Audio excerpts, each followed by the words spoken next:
नमस्कार दोस्तों, positive peach में आप सबका स्वागत है। आज मैं आपको बताऊंगी कि ऐसा कौन सा श्राप था जिसके वजह से श्री राधा और श्री कृष्ण का विवाह नहीं हो पाया था।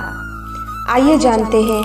दोस्तों, हिंदू धर्म में बहुत सारे देवी और देवताओं को पूजा जाता है। श्री कृष्ण और देवी राधा को भी हिंदू धर्म में विशेष स्थान प्राप्त है। ऐसा कहा जाता है कि श्री कृष्ण भगवान विष्णु का अवतार थे, वही देवी राधा लक्ष्मी जी का स्वरूप थी। राधा और कृष्ण के अलौकिक प्रेम से जुड़ी कई कहानियां प्रचलित है। सभी यह भी जानना चाहते हैं कि आखिर ऐसी क्या वजह थी जो राधा और कृष्ण का विवाह नहीं हुआ।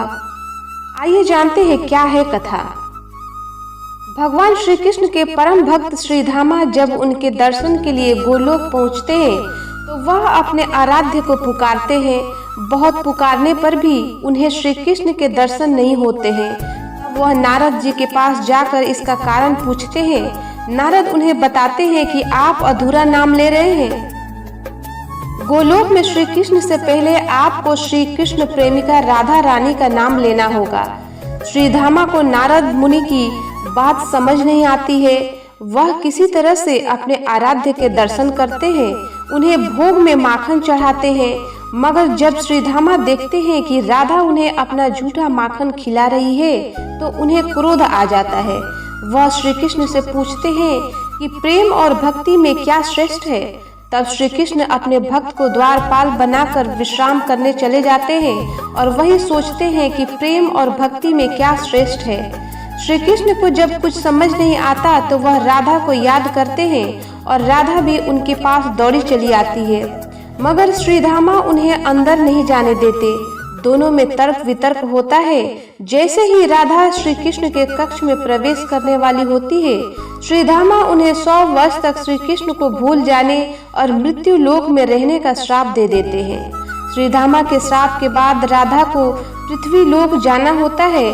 श्री कृष्ण भी अपनी राधा से मिलने के लिए पृथ्वी पर जन्म लेते हैं, मगर राधा को गोलोक का कुछ भी याद नहीं होता। अब हम जानते हैं कि क्यों नहीं होती है उनकी शादी। भले राधा को गोलोक के बारे में कुछ भी याद नहीं होता, मगर श्री कृष्ण उन्हें कभी सपने में तो कभी अपनी आंखों में गोलोक के दर्शन कराते रहते हैं।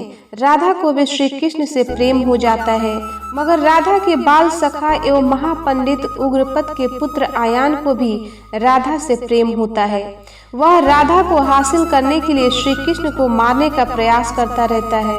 राजा कंस के साथ मिलकर वह श्री कृष्ण को राधा से दूर करने के लिए एक के बाद एक असुर बुलाता है, मगर राधा कृष्ण को अलग नहीं कर पाता है। तभी एक घटना के दौरान राधा के पिता को अपने परम मित्र उग्रपद को वचन देना होता है कि वह जीवन में एक बार उग्रपद की किसी एक मांग को जरूर पूरा करेंगे। मौका आने पर उग्रपद अपने बेटे आयान का विवाह राधा से करने की बात रखते हैं, मगर राधा के पिता राधा का विवाह श्री कृष्ण से ही करना चाहते हैं और अपना वचन पूरा नहीं कर पाने के लिए वह संन्यास लेने की घोषणा करते हैं। तभी श्री कृष्ण को गोलोक में श्रीधामा द्वारा राधा को दिया श्राप याद आता है। श्री कृष्ण इस बात का जिक्र राधा से करते हैं और विवाह को न करने की बात रखते हैं। इसके साथ ही वह राधा को पुत्री धर्म निभाने के लिए भी कहते हैं। राधा अपने पिता का मान रखने के लिए श्री कृष्ण की जगह अपने बाल सखा आयान से विवाह कर लेती है और श्री कृष्ण भी अपना कर्म करने के लिए वृंदावन से मथुरा चले जाते हैं।